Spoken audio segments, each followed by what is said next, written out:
Всем привет! Если вам потребовалось снять клеммы с аккумулятора или произвести замену аккумулятора, или по банальной случайности аккумулятор просто разрядился, соответственно сбились и настройки дроссельной заслонки.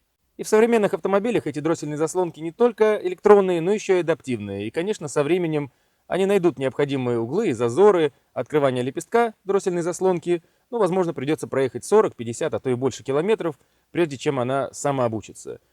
Конечно, пока она будет самообучаться, возможен повышенный расход топлива и не совсем адекватная реакция на нажатие педали газа. Или есть вариант провести обучение дроссельной заслонки самостоятельно. Это позволит наслаждаться корректной работой педали газа, двигателя, да и в целом всего автомобиля практически сразу. Поэтому, если вы столкнулись с такой необходимостью обучения дроссельной заслонки на своем автомобиле и воспользовались данной методикой, напишите в комментарии, какой именно автомобиль у вас, какой марки и результат, получилось или нет. Потому что такая методика работает на субаровских машинах, в принципе, практически на всех моделях с электронным дросселем. Но прежде чем приступить к этой процедуре, в моем случае у меня полностью разрядился аккумулятор. Возможно, как я уже сказал, по нелепой случайности забыл выключить магнитолу или какое-то осветительное оборудование. За 2 дня, конечно, аккумулятор полностью сдох. Именно поэтому мне необходимо что сделать? Либо демонтировать аккумулятор, отвезти его и зарядить в гараже или в автосервисе, или же попросить кого-то прикурить, что невозможно, потому что я припарковался передом к забору. И, в принципе-то, не особо много людей, желающих, которые готовы давать прикуривать, потому что все боятся за свою электронику. Мало ли там что-то погорит. Такое бывало. Или же воспользоваться джамп-стартером. Конечно, если он у вас есть. У меня есть. Аккумулятор полностью разрядился, никак не реагирует на нажатие кнопки старт-стоп.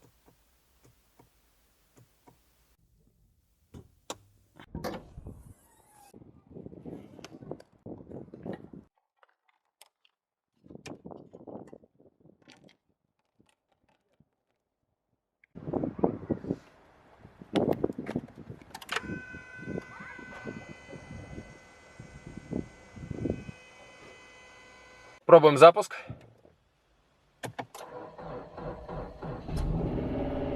Отлично.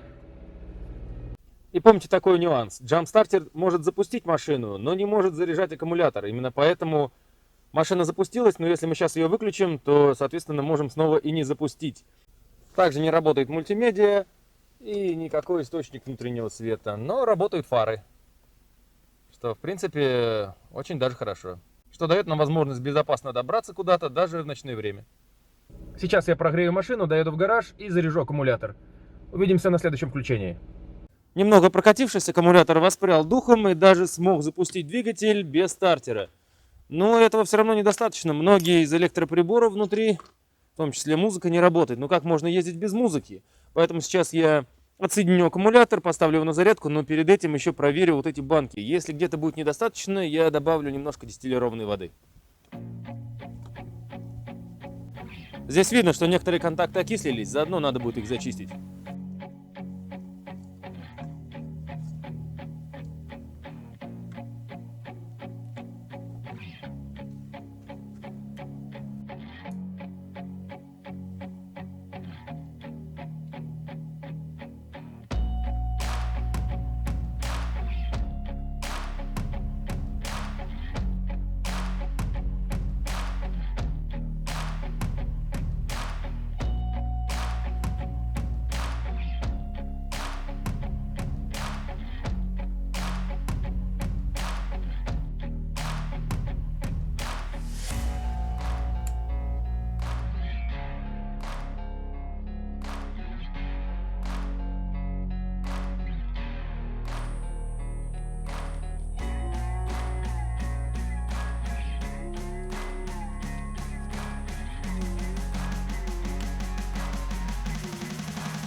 После того, как мы установили новый аккумулятор, или накинули клеммы, или, как в моем случае, зарядили аккумулятор, можем приступить к процедуре обучения дроссельной заслонки. Для этого включаем зажигание, но ни в коем случае не заводим машину. И ждем около 20 секунд. Этого времени достаточно для того, чтобы загрузились заводские настройки позиции дроссельного узла. После 20 секунд выжимаем педаль тормоза и заводим автомобиль.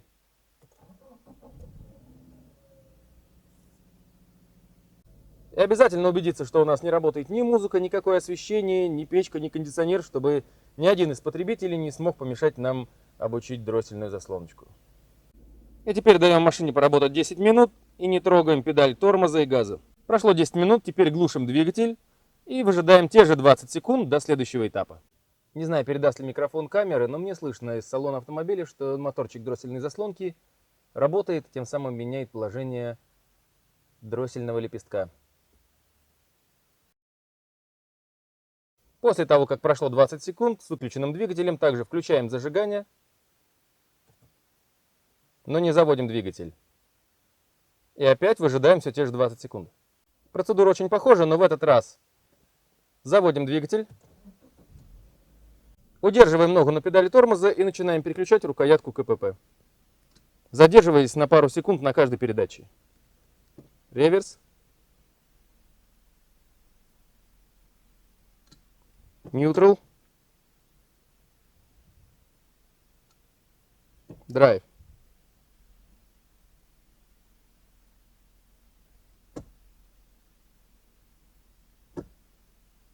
И в обратной последовательности.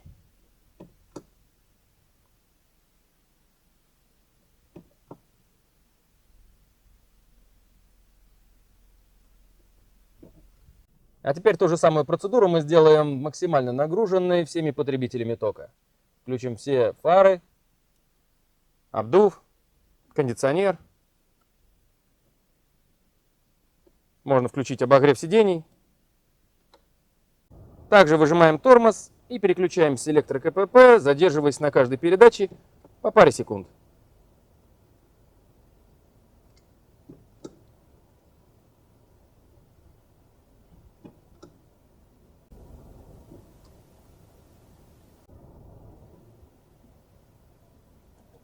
Глушим двигатель, выжидаем 20 секунд и все, наше обучение готово.